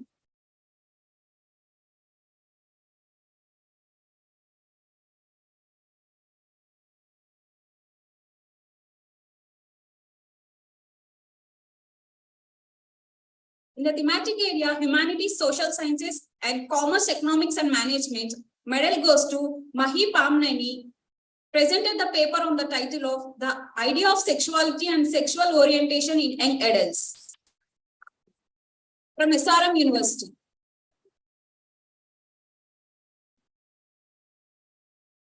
Thank you very much, sir.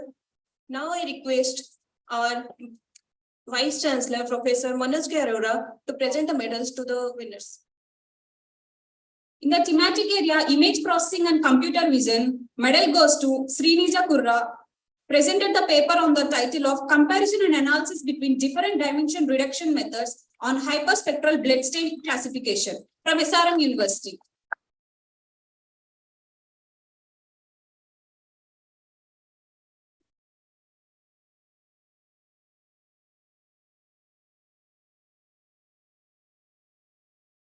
In the next theme, Natural Sciences, Nanotechnology and Quantum Computing, medal goes to Gnanadeepthi Vishnu Mulakala, presented the paper on the title of Understanding the Regularity Network of PA4406, a novel encoded near Arginosa from SRM University.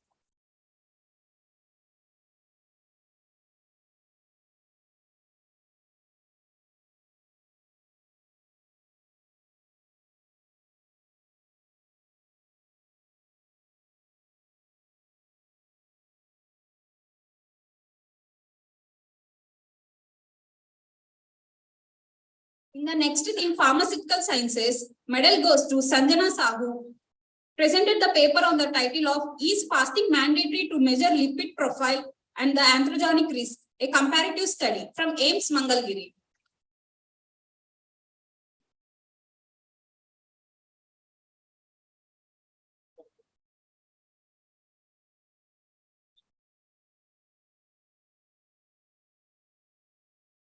In the next theme, Power and Control System, medal goes to N. Harshita, presented the paper on the title of A Multi-Microgrid Energy Management with Peer-to-Peer Trading Model from SRM University.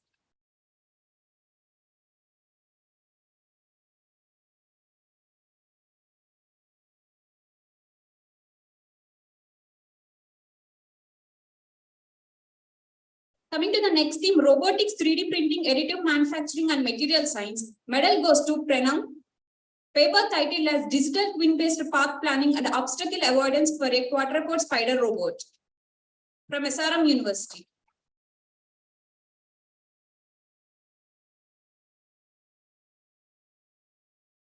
Thank you very much, sir.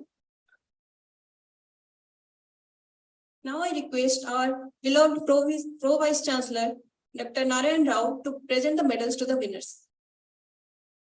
In the theme VLSI and Embedded System, medal goes to Vani Harshita, presented the paper on the title of Design of a QCA-based SRAM cell from SRM University.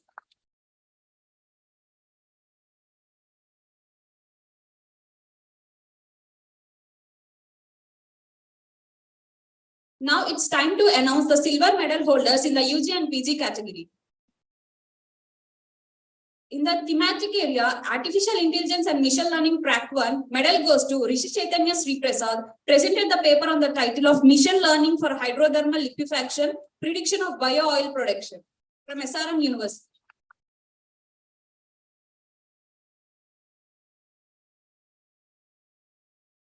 In the next theme, Artificial Intelligence and Machine Learning Track 2, medal goes to Kunal Raj, presented the paper on the title of Comparative Study of the Architectures of Various Models on Open Artificial Intelligence from SRM University.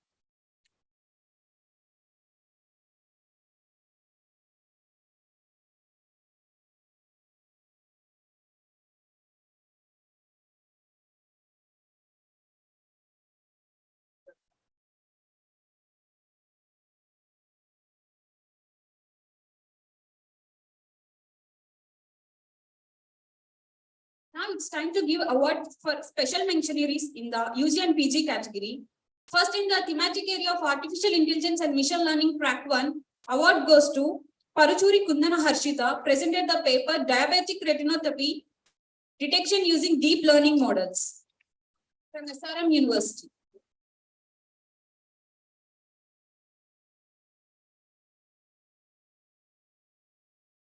Next, Biomedical Image Processing and Healthcare Technologies. Award goes to Deepthi Edla, presented the paper titled as Telemedicine for Providing Obstetrics and Gynecology Services During the COVID-19 Pandemic, a single center experience from a tertiary care institute located in South India. From AIMS Mangalgiri.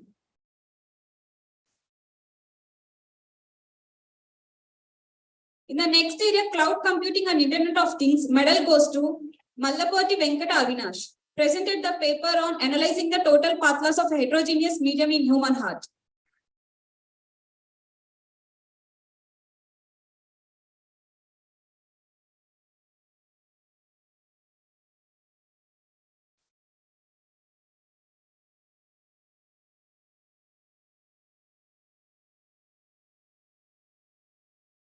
In the next thematic area, Humanities and Social Sciences, award goes to Vijaya Madhavi Nandiminti, presented the paper titled as Exploiting the Impact of Metaphors in the TS Preludes and Wordsworth the Prelude to underline its significance on the emotional states of the reader from SRM University.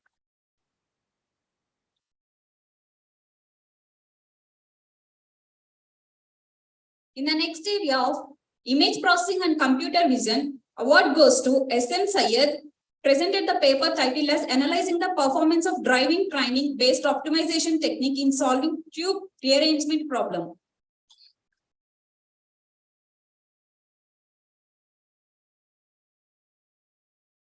In the next area of Pharmaceutical Sciences, award goes to Muhammad Ahmad Raza Khan, presented the paper titled as Connecting the Dots, Modeling and Prediction of Interconnected Signal Transduction Networks in Bacteria.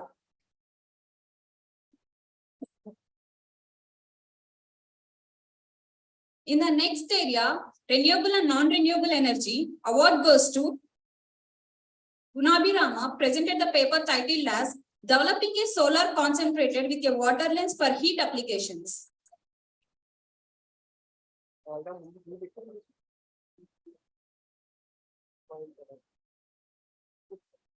In the next area of Robotics 3D Printing, award goes to Sai Yashwant, presented the paper titled as Development of a Multi-Sensor Automatically Guided Vehicle with Obstacle Detection and Object Following Capabilities from SRM University.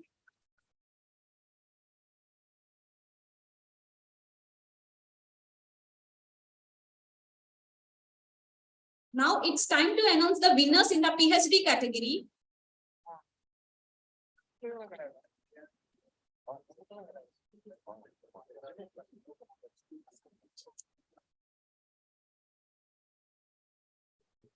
So start with gold medal holders in the thematic area of chemical sciences and green hydrogen and green mobility. The medal goes to Suvalakshmi Das. Paper title is Unraveling the Photocatalytic Performance by Alternating Core Cell Heterostructures Configuration on Benzyl Alcohol and Oxidation Reactions from SRM AP.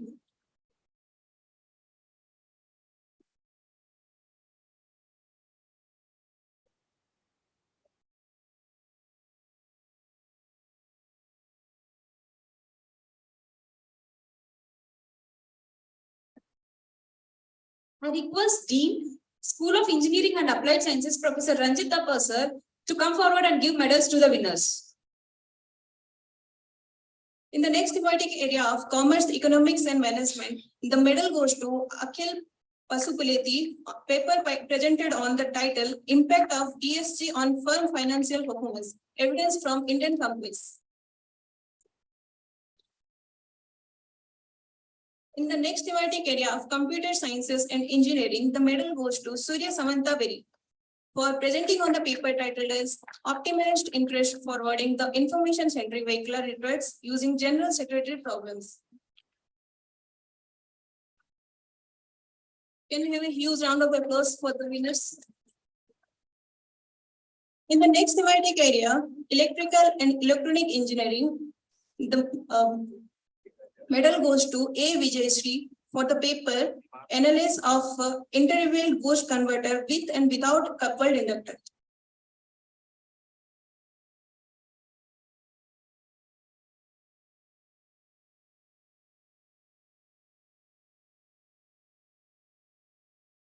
I request Dean, Paris School of Business, SRM AP, Professor Bharadwaj Shivkumaran sir, to come forward and give the medals to the winners. In the next thematic area of electronic and communication engineering, the medal goes to Naga Srinivasa and the paper presented on energy efficient and QoS aware data transfer and Q learning based small world, low power wide area networks. In the next thematic area of life sciences, the medal goes to Jyoti Priyanka Ji, and the paper title is Illustrating the Role of Mitochondrial Morphological Regulators in Cyanodiabetes, Elegans, Lifespan, and Stress Resistance.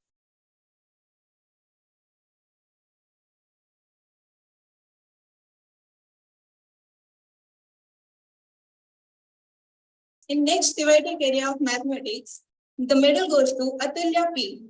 And the paper title is Localized Operator on the Fundamental Domain of Lattices over RD. Please keep on cheering the winners.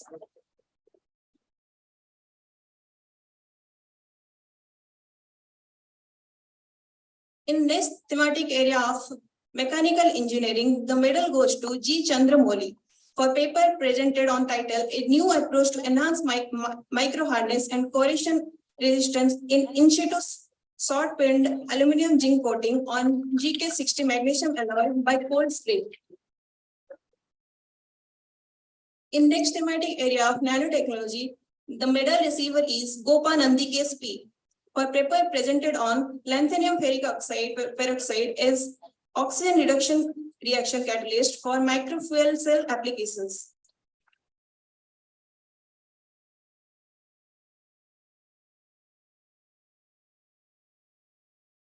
In the next thematic area of physical sciences, the medal receiver is Soham Kumar, presented the paper on the title of Carbon Nanotube Assisted Improved Device Performance in a Piezoceramic Polymer Flexible Hybrid Nano Generated from SRM University.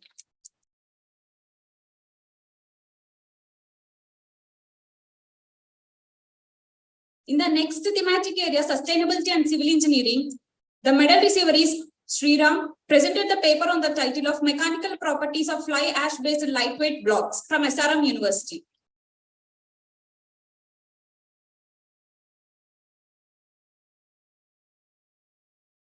It's time to announce the silver medal winners in the PhD category. In the theme of physical sciences, medal goes to Sumit Khatua, presented the paper titled on Development of Nassican type lithium zirconium phosphate solid electrolyte and high performance of lithium iron phosphate cathode material advanced for lithium ion batteries.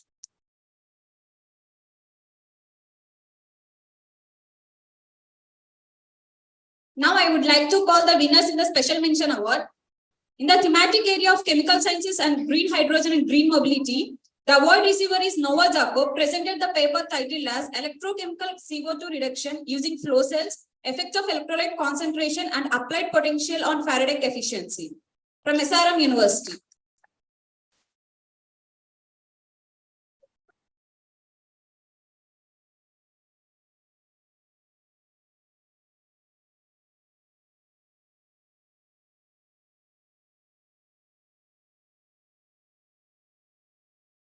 In the next thematic area, electronics and communications engineering, award goes to Tiruganesh Lanka, presented the paper on the title of Design and Analysis of Wearable Monopole Antenna Sensor from SRM University.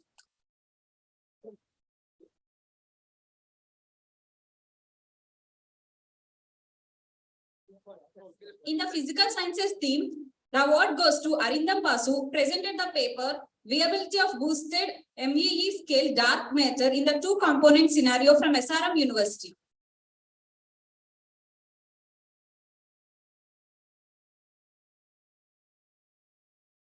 The last category, Sustainability and Civil Engineering theme, the award goes to MSSR Tejashwi, presented the paper on the title of Co-combustion of multi-layer plastic waste blend with biomass from SRM University.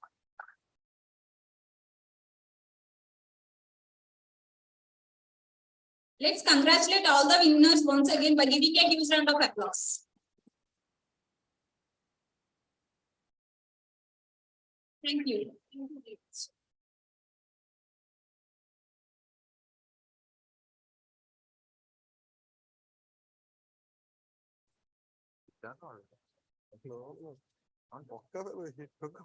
May I now request our Vice Chancellor, sir, to give away a memento to the chief guest.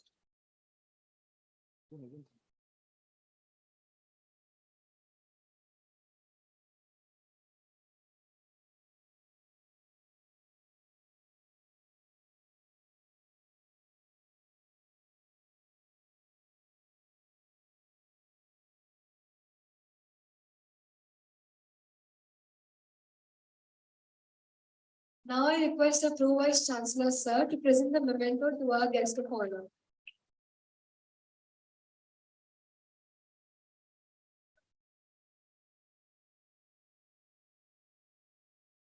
Sir.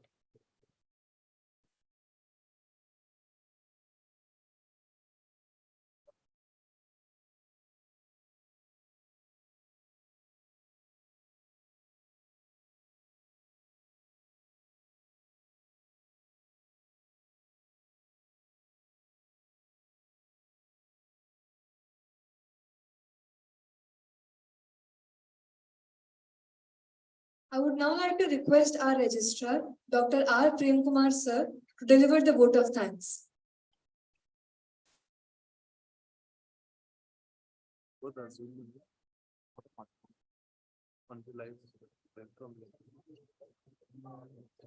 afternoon. I am honored and privileged to extend the vote of thanks for this research day celebrations of the university. This is a momentous day in our university as we have successfully completed the Research Day 2023, 6th edition of the Research Day. There were a total of about 200 presentations. The SRM group of institutions, AIMS Mangalagiri, Acharya Nagarjuna University, Acharya NG Ranga Agriculture University, and Vikan University. A total of 27 thematic areas covering a wide spectrum of research domains. I want to extend my warm regards and hearty congratulations to all the winners and the participants of the Research Day presentations. I thank the chief guest, Professor B.J. Rao, and the guest of honor, Professor Venugopal Achanta, for taking their valuable time out for us and being with us today and delivered an inspiring and enlightened speech to the young researchers and the teachers. I would also like to thank our Vice Chancellor, Professor Manoj Arora, Pro Vice Chancellor, Professor D. Narayan Rao, Deans of various schools and faculty members, colleagues, media and press, for being a constant support for the entire program. I would like to take this opportunity to thank our President and Pro Chancellor of the University, Dr. Satyanarayanan, for encouraging us to carry out such an event to build the research culture in the university from the very beginning. And not last but not the least, I would like to thank the scholars, students, and the research cannot be conducted only during the office hours, but in their family time also. So their family also, I would like to thank for supporting them. And I thank the organizing committee headed by Professor D. Narayan Rao for their tireless efforts and for making this event a successful one. Thanks a lot.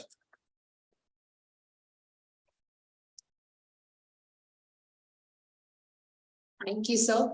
Thank you, everybody, for your presence in this event today. We now request you to proceed for the lunch. Thank you, everybody.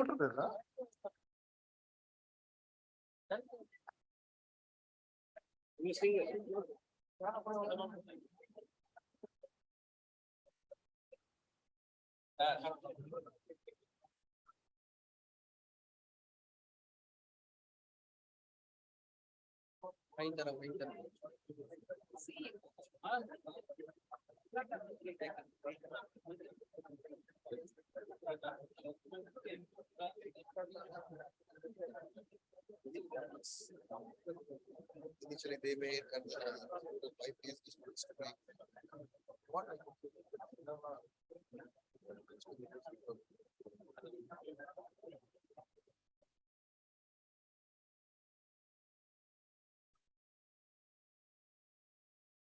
Sorry.